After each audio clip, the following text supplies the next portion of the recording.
All right, welcome to Words of the Wise. Today I have Chief Green from Golden Valley Police Department. He has over 27 years experience on the job, and wellness is something that's a huge priority for him, and I'm really, really excited to have him as a guest on today's show. So, welcome, Chief Green. Thank you so much for being here. Yeah, thank you for reaching out and connecting and inviting me to come on to talk about a very important topic. Yeah. Yeah, absolutely. And, we talked before this, and I'm really, really excited to share your insights because I know that you do a lot in this wellness space. So thank you for your time. I'd love to give some feedback and some, background on you. You've been on this job for 27 years. That is a Yeah. long time to be in this career. Yeah. Why law enforcement? What got you interested in this career path? Yeah. So I come from a family of uncles who have been in law enforcement. And so growing up, so originally I was born and raised in Southeast New Mexico, a city called Hobbs, New Mexico, which is Southeast New Mexico. And my uncle was on the police department there. And I previously had another uncle who was on the same police department. And so growing up, he got me involved in police explorers. And then I started doing ride alongs with him and uh, really had no interest of really getting in law enforcement. I grew up playing sports, running track, playing football, playing basketball. So that was my goal to become a professional athlete. And so end up having some knee injuries in junior high and high school, and so I figured, bad knees is not going to become a good professional football player. So my uncle actually got me my first job in law enforcement, working for the Lee County Sheriff Department, and so that was my first intro into policing, and I saw that it was a good career, and I've been was in it for a number of years and got out of it, into the private sector, moved to Oklahoma City and actually Norman, Oklahoma in 1989 and 1996. Got back into law enforcement with the Oklahoma City Housing Authority Enforcement Division, and I've been in law enforcement ever since. So, kind of wrote it didn't really rise through the ranks of a department like typically how some police chiefs do. Got my first police chief position in 2000 for a town outside of Oklahoma City called Bowley, Oklahoma. Awesome. So that's so interesting. So you started in law enforcement, left, Hmm. and then you just couldn't have enough. So you had to come back. Yeah. And here So you are. actually, actually, when I moved to Oklahoma, moved to the Oklahoma City area, and saw in advertising for officers with the Housing Authority Police Department, and said, "Hey, why not apply there?" So I did, and got hired and went through their academy, and like I said, it's I haven't looked back since. And like I said, I became a police chief fairly early on in my career. And so here we are, some 25, 26 years later, still in this profession as a police chief. So yeah, and I've had a lot of fun doing it. You really have to want to serve the public and serve people to really be in this profession as long as I have been. And so it's all about giving back and how can you change the profession of policing? And I wanted to ask you that because I do agree with you. I think that you have to have a deeper reason why you do things, especially if you're going to be in such a challenging, I mean, it's rewarding, but it's also a challenging career choice. And you see a lot and you do a lot over those, 27 years. Mhm. Is that your why? Has that always been your why to be in service of the community? Or do you have a specific why that has kept you going for these last 27 years? I think for me, the why has been the fact that uh, one of the things didn't mention was my grandmother was married to a gentleman, and his brother was the first Black police chief west of the Mississippi, and this was back in the 70s. And so growing up He was, Uncle Jimmy, and everybody respected Uncle Jimmy, and he was that idol, that person that you looked up to. And so, being in this profession, knowing that, uh, it's not a profession that has always been open to Black men and Black women. And so my why is, I, there are people who have been trailblazers who I've looked up to, and I'm looking, how can I follow their footsteps and be the same for another generation of young Black men and young Black women to say, okay, well, this is why I chose this profession of policing. Yeah, and to know that it's possible. Yeah, And, I love that you said trailblazer because you accomplished that. You are a trailblazer. You are the first Black chief in the history of your current agency. correct, correct. And that doesn't happen often, and something that we continue to talk about is that we continue to see a lot of first African Americans becoming, presidents of the United States, police chiefs, sheriffs.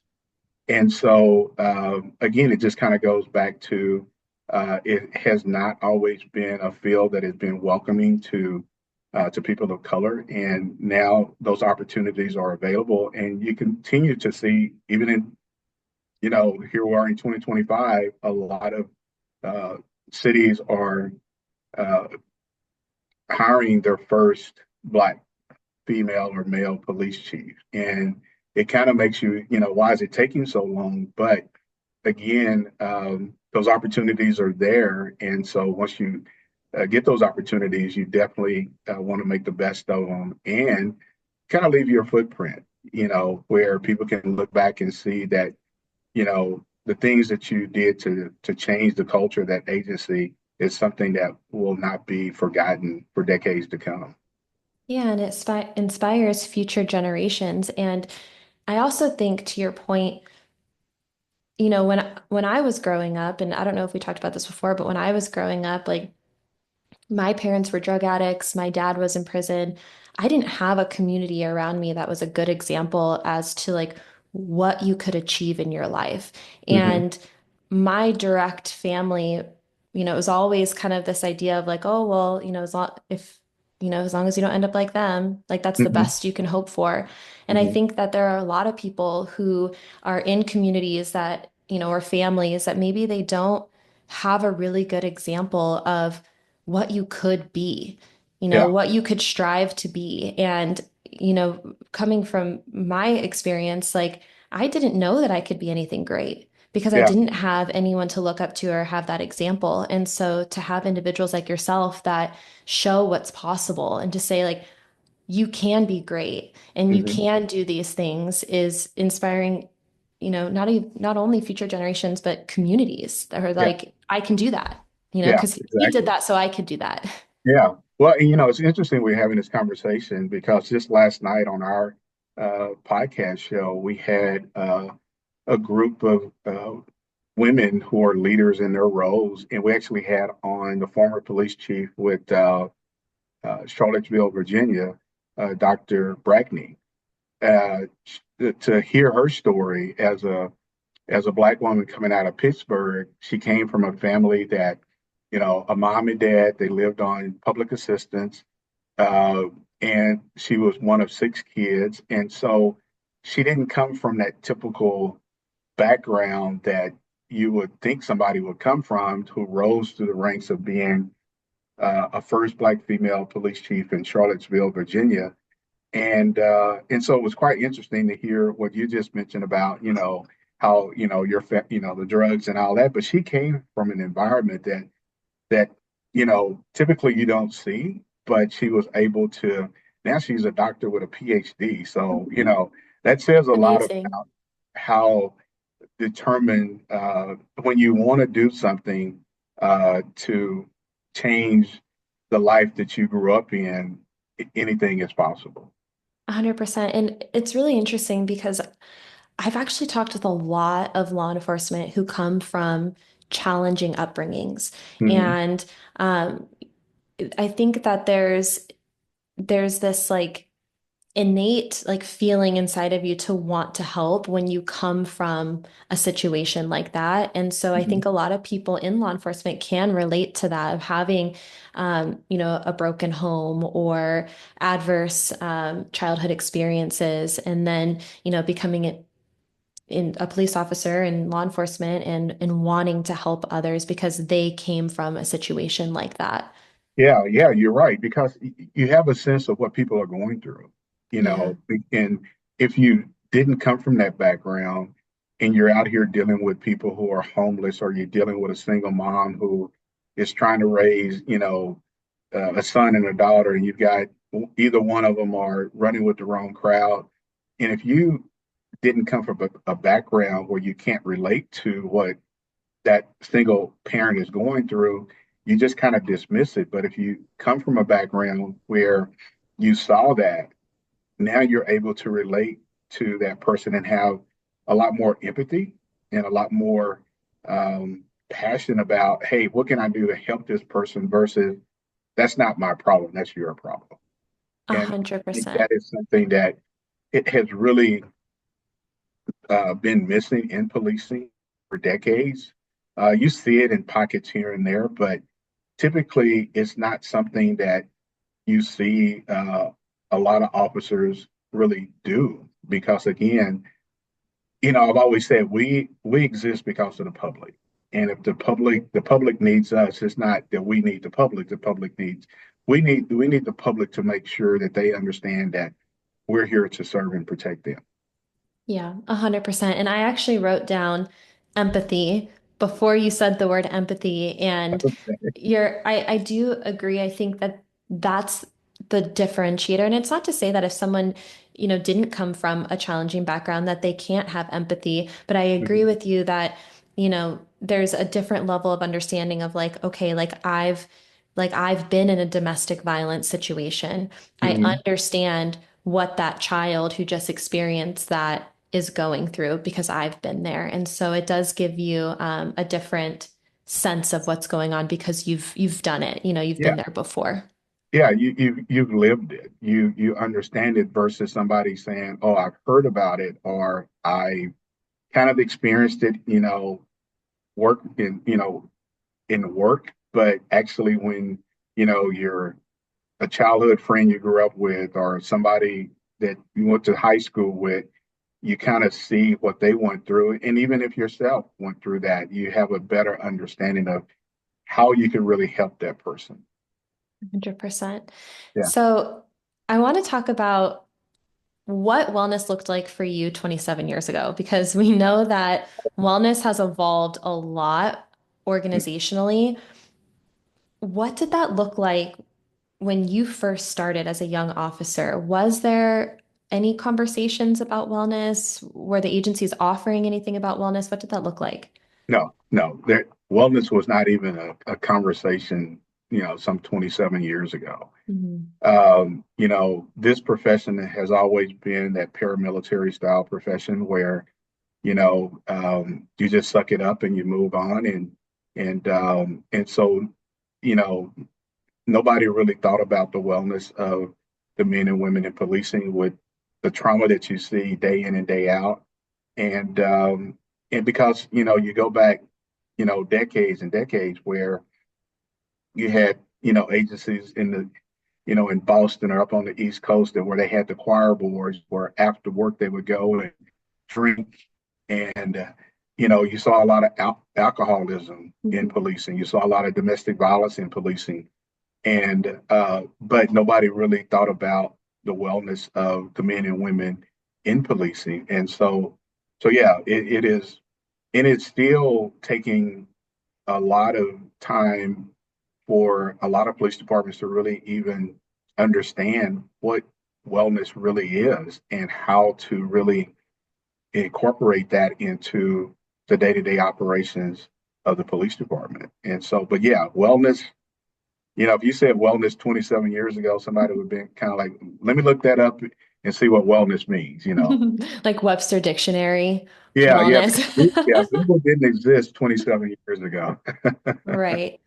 Yeah. Yeah. And, I want to talk about your wellness too, because one, like I have only been in this wellness space for the last 8 years, and I feel like even 8 years ago, it wasn't what it is now. I think that Mhm. we've made huge strides in the wellness space in the last, 8 to 10 years. How did you get through that time when there wasn't any conversation about wellness? Was there something that you did that kept your sanity and kept you moving along? Yeah. So before I answer that, I want to kind of go back to and share this with you and the listeners that, um, coming from Oklahoma City, everybody heard of the bombing of the federal building. And so there was a lot of Oklahoma City police officers, a lot of police officers who worked in that Oklahoma City metro area who responded to that bombing of the federal building. And you're seeing, there was a daycare center in the Alfred P. Murray building. Um, and it was that left a lot of trauma for a lot of firefighters, a lot of police officers, other first responders that nobody never really thought about. It was, hey, the next day you got to go back to doing what you're doing. And so um, I had a friend of mine who just retired from Oklahoma City Police Department a couple of years ago, and his wife is in the private sector, and so he went through a shooting some years ago, probably 10, maybe 12 years ago. So it took the agency over a decade to send him to some type Mm. of a after action review. And so when he went through that, what came out of it was he had never really dealt, it wasn't the shooting that was impacting him, it was the bombing. Mm. And so nobody never really thought about how could, we provide, some type of wellness to first responders who responded to at that time, one of the nation's worst, domestic bombings in the country.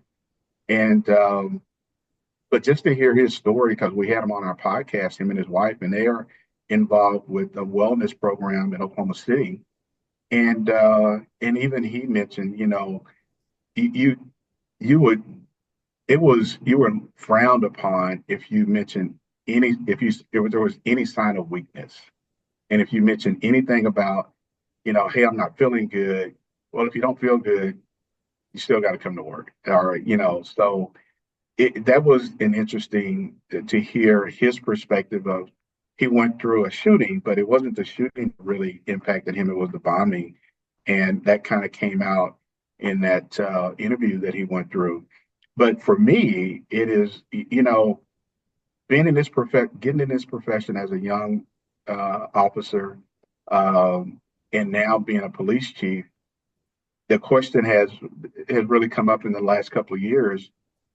What are executives on the level of being a sheriff or a police chief? What kind of wellness are you doing um, to make sure that you're healthy? And that's another topic that a lot of people don't really talk about. Um, and so I think it's really important to make sure that the men and women who are, out on the front lines, that their wellness is important, but also what are the executives doing to make sure that their wellness is being looked at as well. 100%. And, we hear this a lot about cumulative stress and how if you keep piling things on top of each other, Hmm. eventually things bubble to the surface. And Yeah. sometimes it's not even what you think it is. It's Yeah. like it's and I've heard this, a few different times where they're like, yeah, like I went to a call and it wasn't even a bad call. But then all Hmm. of a sudden, all the stuff that was below it just Just surface. exploded. Yeah. And then that really impacted it. And so hearing you say that of like, it wasn't the shooting, it was the bombing that happened 10 years ago that Mhm. finally came back up to the surface that ended up being, the major health issue, mental health issue that needed to be addressed. I think we hear that a lot because it is, and you even said Was it the choir boys or the choir Yeah, practice? What was I the don't know term? if you've ever heard of that. Yeah, I think in, like New York, Boston, back in the 70s, they had groups they called the choir boys where they would just go out and after a shift and they would get pretty, Obliterated. pretty, pretty wasted, Yeah, and but then, the next day they're back out patrolling the streets, and you can only imagine how unsafe that was because they're getting up, going, drinking, and then the next day they're getting back up, out serving the public. And I think that's why we've seen so much of a distrust in policing because uh, the the things that have happened have really been kind of put on the back burner, and nobody has really said, "Hey, we need to stop. We need a timeout to see what is going on with the men and women in policing." Because I think a lot of things could have been avoided decades ago if what we're talking about now with mental health and wellness was really focused on, uh, at least even 10 years ago. I agree. Yeah, and I think that you're right that the mentality was like rub dirt on it and keep going and Yeah. suck it up, buttercup. And but you start to see, I mean, everyone's going to process and deal with stress differently, but you do see some consistencies with escaping and numbing, Hmm. which is or avoiding. And that could be a number of different things, but, alcohol, drugs, gambling, Hmm. sex. There's a lot of different things that people will do, even just, sitting in front of the TV and not processing things, forever long could also be a form of like avoidance. And so I do think that that is historically how, you know, I would say not just law enforcement. I think in general, everyone kind of just learned, Yeah. to like, I mean, that's what I did. I just shoved everything down, postured up, and kept going. And like, Hmm. I built up this wall for so long where I was like, I'm good, everything's good, I'm fine. Hmm. And then eventually the lid pops off, and you're like, oh no. I'm Yeah. not What do fine. you And do? you can Yeah. only avoid it and escape it for so long before eventually it comes back up. And so having those resources to be able to offload some of that stuff and recover from some of that stuff as quickly as possible is so important. I know that you are prioritizing wellness within your organization so that you can provide those resources for Mhm. your team. What are some of the things that you have introduced internally that have helped with offloading that stress and, post-critical incident support? Yeah. Yeah. So I've been at the agency for a little over 2 years, and we have introduced the Cortico Wellness app, which falls under Lexapol. And I'm at a department where we don't have a lot of crime, we don't see a lot of shootings, we don't see a lot of the typical things that you know, that would present that type of trauma. But things happen here and there. But it's really important that for me to say, there's not a wellness program. What can we do to bring in some wellness to the agency to make sure that officers know that their wellness is important, Mhm. and also how can we introduce that to extend that to their family. So our wellness program is not just for the sworn, but it's also for the non-sworn, and also we've extended that to the family members. And so I think that's I've heard that a lot of officers value that because it's not something that they uh, uh, was offered to them at a previous agency that they may have, since leaving an agency coming to Golden Valley, or for those who are still with Golden Valley that was offered, prior to me becoming the police chief. So, and for me, it was just about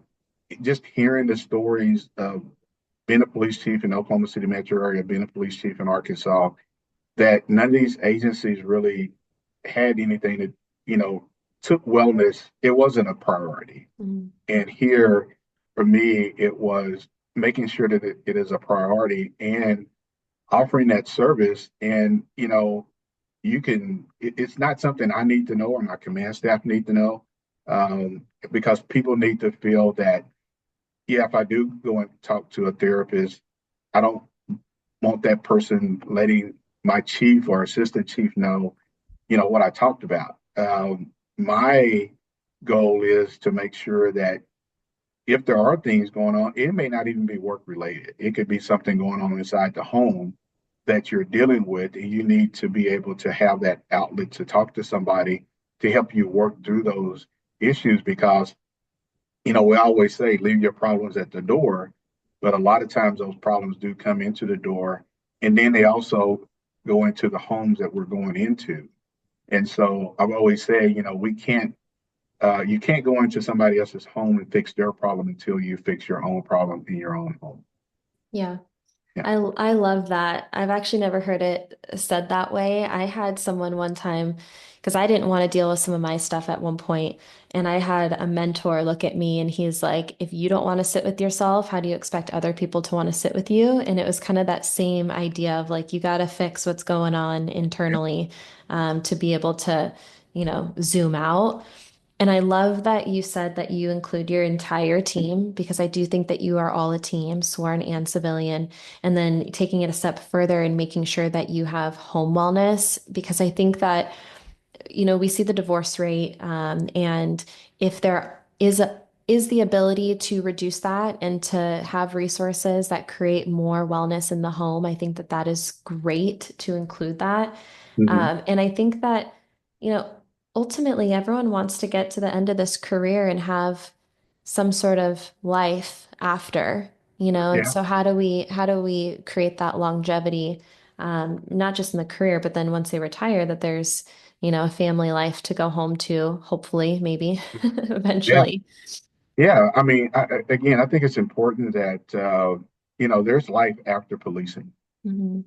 And if you have a healthy career, a 20-year, 25-year, or even a 30-year career in policing, if it didn't start off right, but it ended right, then that's just going to make you a much more healthy person going into retirement, enjoying life and not sitting back, you know, wishing that something could have changed. Uh, and now it's I would never say it's never too late, but you're going to look back and say, I wish I would have had that opportunity. So now, you know, a lot of agencies are making it an important piece of their operation to implement wellness programs, implement peer support groups. And so hopefully that momentum will continue, because it is something that will be needed. As long as policing is around, there needs to be an aspect of wellness in every police department, whether you're come from a major city all the way down to the most small rural police departments. And this is something that's not talked about a lot, is that over 70, I'm going to say 77%, almost 80% of our police departments are small and rural Mhm. police departments across the country, which means, you probably got, less than 10 or 10 or less police officers are with those agencies. And when you don't have the resources like an agency where I am or other major city agencies, uh, you're kind of wondering, hey, I know something is going on, but I don't have the resources to tap into, to do that. And so I think on a national level, a state level, or national level, something really needs to be done to create funding for those smaller agencies who are struggling, uh, even with just day-to-day operations. That wellness is real important. I agree. And I was actually going to ask you that. I had a two-part question for you. Okay. First one. So, we talked about this, the idea of like, see something but don't say something Correct. because there was always this fear of losing your job. Mhm. And so I would love to hear your insights on the approach that you take for breaking that sort of mentality and breaking the stigma, and getting buy-in and making sure that you create a culture of wellness internally where people feel safe and comfortable to seek those resources. And then the second part of that is, what advice would you give to someone who maybe doesn't have a wellness program? Like, where do people start? Because Yeah. I've had so many conversations with leadership across the country where it's exactly what you just said. It's like, what do we do? Where do we start? We don't even know. Like, how do we find the funding? Like, what resources do we implement first? And like, how do we build this? So I would Yeah. love your insights on both of those. Yeah. So on the first part of that is, I think one of the things you always have to think outside of the box as a leader in being a police chief or being a sheriff, that, you come into an organization, what is the culture? How healthy is the organization? And one of the things that I've always said is that, coming from the South, coming up north, it's a different culture. And, you know, food has always changed the soul of people, and especially when you come from the Black community. you know, Sunday dinners is something that you go to church, there's going to be a big Sunday dinner. Everybody comes over, has Sunday dinner, bunch of soul food. And so, how do you put that culture into policing where, uh, unless the food isn't that good, yeah, people, you can look at somebody, they're going to be like, this isn't good. And so, for me, it was, especially being here in Golden Valley, is uh, we do a lot of out of the box things. We will do like a potluck uh, lunch, and or I'll do, and I enjoy cooking. I think that's my second passion, being an amateur chef in the kitchen, is cooking, and so I will grill some chicken wings or do tacos or do whatever to and bring that into the department. And people are surprised that, oh man, my police chief cooked, And so we'll, sit down and start talking about things not related to policing, about family and things that are going on. And uh, that just kind of starts breaking down those barriers there where people feel comfortable with having a conversation with a police chief. And we have went to, here in Minnesota, we're a suburb city to Minneapolis. And so the Minnesota Twins is, we're just probably 10 minutes from downtown Minneapolis. So my assistant chief, who came from the LA area, um, as the as a lieutenant with the Los Angeles Public School Police Department, has a lot of connections with people in LA with the Dodgers, and so we got tickets to go to a Minnesota Twins and Dodgers game, and took the entire department, Fun. including their families. And people were like, "Man, I've never hung out with my police chief," and I'm like, I'm not an old guy. I'm pretty young, and so, but it was just creating those spaces where people felt comfortable. And now, so when we, talk about wellness and introducing and saying, hey, this is something that, we're doing it for you, they're like, man, this is, there. It kind of breaks down that stigma and those barriers for people to be, nah, I don't want to do that. If it's not mandatory, I'm not doing it. Mhm. But, and I'm just like, no, this is to make sure that you're healthy. And so the buying has been uh, uh, very open, and because it's a young department, and I think, and I've told people, if you're just getting into this profession, if you're thinking about being in this profession for 20 years, you're going to see a lot of different um, events. You're going to see a lot of different trauma, and how you deal with that is going to be really important. And if we can create those spaces where you can, if you need to talk to somebody, you can. And so that, for me, that's what I've done at my agency um, to really create a much more of a family atmosphere. And I tell people, we do. So I came in and I said, hey, let's get on Amazon and order a popcorn machine. So every Friday is Popcorn Friday. Throughout the city, all the other departments will come to the police department to get a bag of popcorn. Well, that didn't happen before. And so now people are looking forward to popcorn Fridays at the police department. So that's just I another love way of that. really, you know, creating spaces where people can come together and talk and have a good time, and also know that, hey, if you do need that help, it's available for you. I love that you said family, because I think that you guys are a team, but you're also a family. And to treat everyone that way, I love that. I love the out of the box thinking, the popcorn Fridays, and tickets to a game for everyone. That's really cool. Yeah. But the one thing I wrote down is like the first thing that you said to me that stuck out was creating like a healthy culture first. Hmm. Because I do agree with you that through conversations I've had, it seems like if you don't have that like foundation, then like you're throwing all this wellness stuff out and no one's open and receptive to it because there's still those barriers that need to be broken down, like you said. So creating a healthy culture, creating a community within your agency, and then what it seems like to me, what you did is you humanized yourself Yeah. and you started having human connections. So now everyone feels safe. Yeah. And I think that's really important because, a lot, especially at larger agencies, mid-sized, larger agencies, even, an agency our size, you can kind of get, you don't feel that connection with your police chief. You don't feel that connection with your sergeants or other people in the command staff. And for me, it's real important.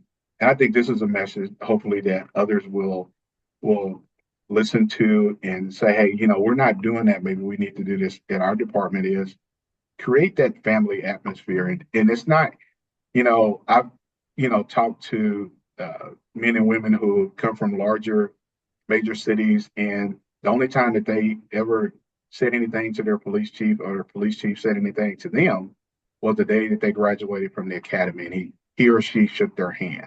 Right. After that, they never saw that person again. And if they did, it was at some kind of, you know, city event or something like that, but it was never to a level where you're sitting down with your police chief having lunch, or you're having popcorn with your police chief, or you're going to a baseball game with your police chief. And I think it starts at the top. And if the leader at the top sets that tone, then everybody else is going to kind of fall in line. And it really has, and you have to really see the human side of it because people can see through the BS. Mhm. And you got to really uh, you have to invest in it, but also people need to know that you're sincere about doing it. And I think that's something that people have recognized here at the Golden Valley Police Department is that I'm very serious and committed about wellness. And if you need to go home, hey, go home. I'd rather for you to go home and take care of that yourself versus saying, oh well, just suck it up and go ahead and go, patrol for the next 8 hours, which is not going to be healthy. Right. And I love that you said like people can see through the BS because that's quite literally your job is to be able to like see through, not your entire job, but that's a piece of your job is to see through, the BS. Yeah. And I love that you said that because it is like whatever we do, like we have to be authentic about it. Like if Oh, you as a chief go up and you're not being authentic, you're just checking a box and like saying that it's important to you, but you're not backing that up with like actually taking those steps to make sure that people feel supported, like people are going to see through it. And I think that's going to be even worse than, oh yeah. you know. Yeah. And again, and another thing is that you need this shouldn't be about the chief. It shouldn't be about this is about the agency. And when people see that, oh well, the chief wants to be on the news or the chief wants to have the spotlight. No, it's not about me. It's about them, and it's about their families. And I think that goes a long way. And like I said, I think when you start introducing the concept of family into your policing organization, uh, then the families know that they're being supported by the agency. And so when something critical happens, they know that that their spouse or their significant other is going to be taken care of. And I Yeah, think that's real important. I agree with you. And I think it's so well said to say, like, it's not about me, it's about them. But in that same breath, I want to circle back to something you said earlier because I do think this is an important topic and I didn't forget. So Okay. we're going to Okay. mark this as me not forgetting Okay. chief wellness. This is actually a conversation I have had recently with a few different organizations who are having those conversations about how do we make sure that you, as a chief, as a leader, also has wellness and Mhm. resources because we do know that it's challenging. Like there's nowhere to go up, Yeah. and a lot of people don't feel comfortable or feel like it's appropriate to go down. And Mhm. so I would love your insights on how do we make sure that chiefs and leadership also feel like they have the resources that they need so that Yeah. they're well, Yeah. and can lead. Yeah. Well, I think again, you have to invest in wellness. It cannot be compromised. And here at our agency, before I even came to the agency, they had a program called uh, Checkup from the Neck Up, and we just kind of expanded that program into a much more broader wellness program. And so officers are required every year to go to get this checkup from the neck up.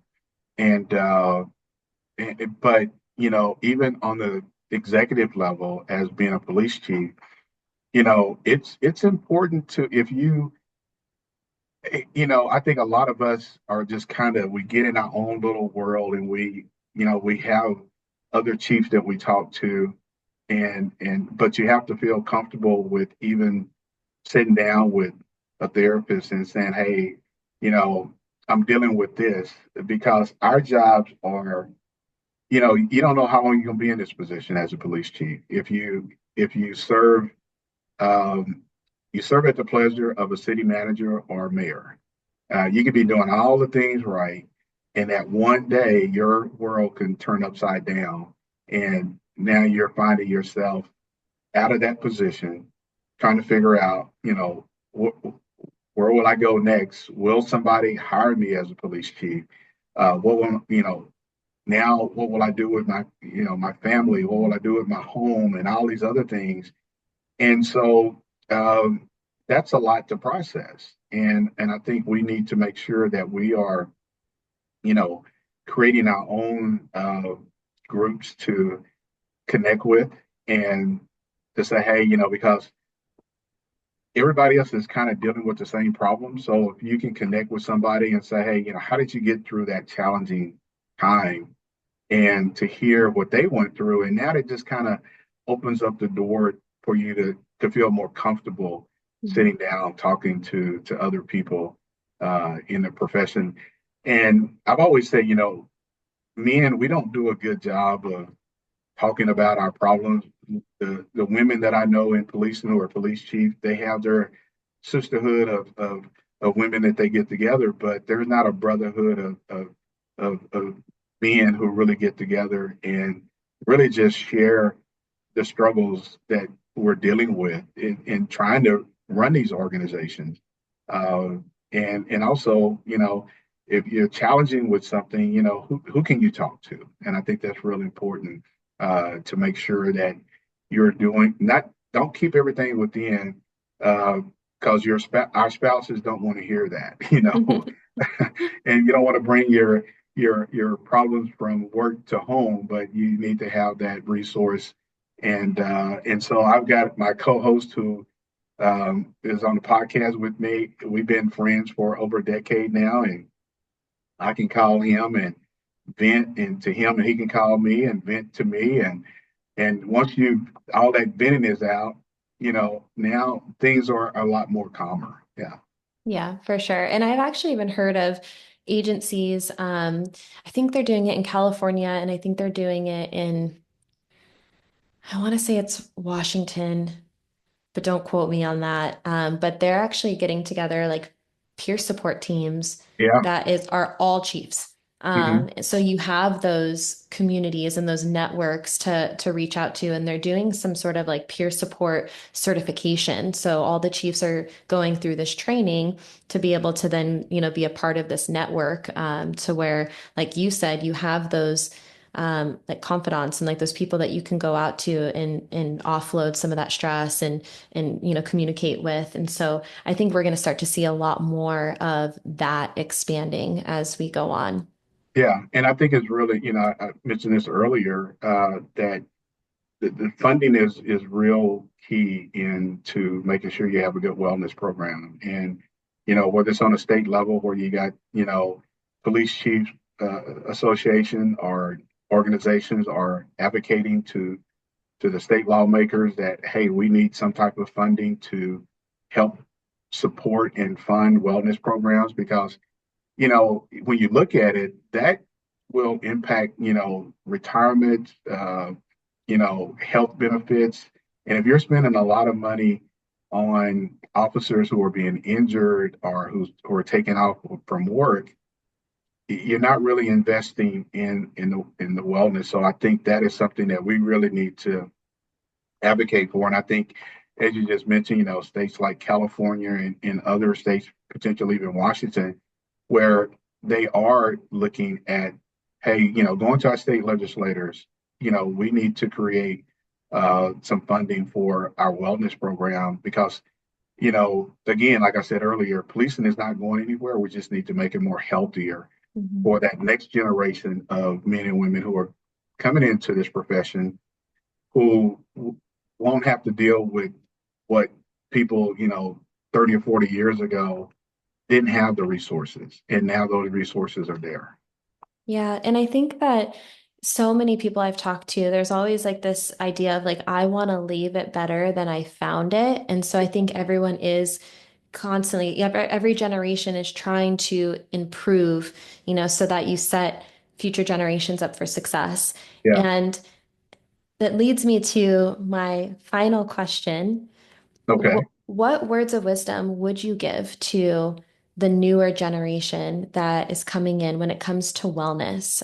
Maybe something that you wish you would have known earlier in your career, or maybe something that you should have listened to earlier in your career. What words of wisdom would you share with them?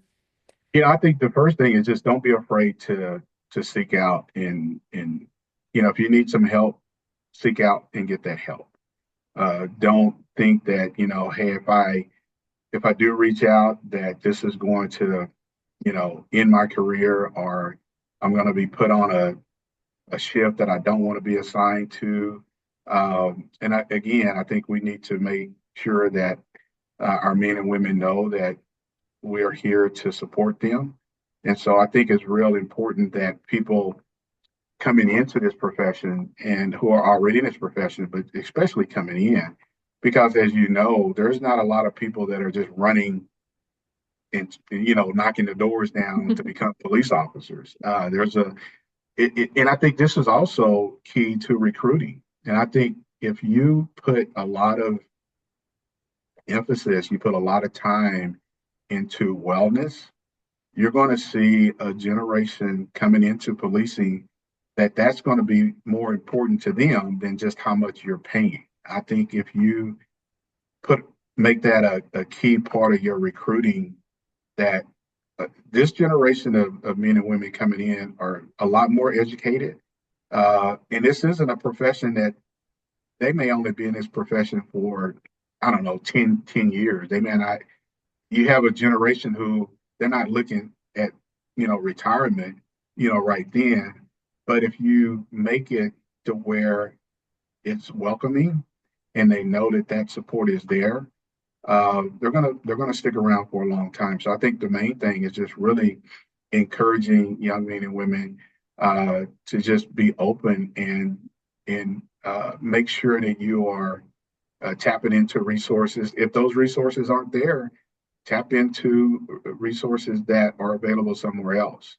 If it's not available at your agency, bring it back and see how you could help lead that and be somebody who is a champion of putting together a wellness program. Because I think one of the things that you and I talked about was if you don't have a wellness program, where do you go? What do you do? What are the resources? And I think, reaching out to other agencies and seeing what are you doing, and maybe you could partner with that agency until you do have the the funding or the resources to do it, because it would be hard for me to believe that another police department would turn somebody away and say, this is just for our agency and you need to go figure it out. Mhm. And it'd be real hard for me to believe that we have agencies that don't have that same compassion. Those are great words of advice. Thank you so much. I'm going to leave the floor to you. If there's anything we missed, anything else you want to cover, I know you have a podcast where wellness is something that you guys Yeah, cover. And so if there's anything else you want to share before we sign off, you have the yeah. floor. Me and I mentioned my co-host. His name is Keith Humphrey. He is currently now the police chief with the University of Memphis. And we started a podcast about 5 years ago, right at the pandemic of all of that going on. And we have had on numerous guests where we talk about wellness. I mentioned the friends of mine with Oklahoma City. They're with an organization called Warriors Rest, and they travel throughout the Oklahoma, Arkansas, I want to say Texas, and other parts of the country, talking about wellness, talking about, how could you implement peer support groups. And so I just felt, and we both felt, that we have this outlet to talk about wellness, and because it's something that is not talked about in policing, and to have a podcast where we make that a key topic is something that we will continue to do, because again, I think, if people will go back and say, well, hey, chief, I want to start a wellness program, I heard about it on a podcast, that changes a lot. And so if we could really encourage uh, people who listen to our podcast to seek out those wellness programs, and bring it to your agency, that's really important. So, but yeah, so we have a podcast that we come on live every Thursday, and it's been a lot of fun, and we will hopefully do another 5 years and be 10 years into podcasting. And so it's just, again, and I think that's another, just a form of, just another outlet of talking about things, and not just holding things, within us, and sharing that information with those who follow us. I agree. And I think it's one of the number one things that I get through this podcast too is like the more we can talk about it, like the more conversations we can have, the more beneficial, like the more that people are going to feel like it's normal, the less stigma, the Mhm. more resources we can get out there because it's not a one size fits all. So there's lots of options. And so I agree with you. I think continuing to have conversations is powerful. What is your podcast called for anyone who's listening? Because I don't know if we went Yeah, over I that, think I but mentioned it. Yeah, yeah.